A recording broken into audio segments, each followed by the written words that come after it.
सभापति महोदय, मैं सरकार से कहना चाहता हूं, हमसे हमारी इबादत गाहें तो मत छीनिए ना, हमारे घरों पे बुलडोजर तो मत चलाइए ना, हमारी कब्रों में तो हमें सुकून से सोने दीजिए ना।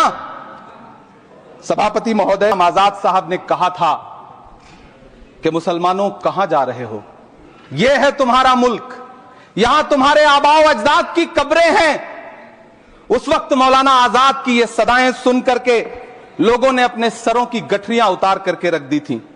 आज उसी दिल्ली में मौजूद देश की संसद में एक बिल आया है जो हमसे उसी जामा मस्जिद की सीढ़ियों के सबूत मांगेगा, जो उन्हीं सीढ़ियों के पास अपनी कब्र में सोए हुए मौलाना आजाद को फिर से कब्र से सदा देनी पड़ेगी कि ये जो कब्र है वो मेरी कब्र है, ये किसी सरकार की जागीर नहीं है।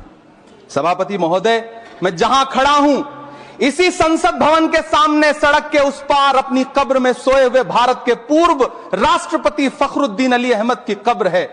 शायद अब उस कब्र से भी सदाएं आए कि यह कब्र मेरी कब्र है, यह सरकार की जागीर नहीं है।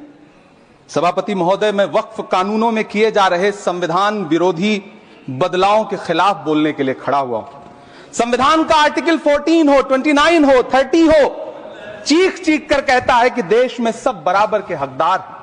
आर्टिकल 26 कहता है कि सबको अपने अपने मजहबी कामों के लिए मंदिर, मस्जिद, गिरजाघर, गुरुद्वारों का निर्माण करने का हक है और उसका रखरखाव का भी हक है। लेकिन डॉक्टर बाबा साहब अंबेडकर के संविधान को हर दिन कुचलने वाली यह सरकार देश के मुसलमानों से नफरत में इतनी अंधी हो गई है कि खुलेआम देश की संसद में देश सरकार के माइनॉरिटी मिनिस्टर साहब और होम मिनिस्टर साहब झूठ बोलते हैं और देश को गुमराह करते हैं, झूठ शब्द असत्य बोलते हैं। सरकार ने इस बिल का नाम उम्मीद रखा है।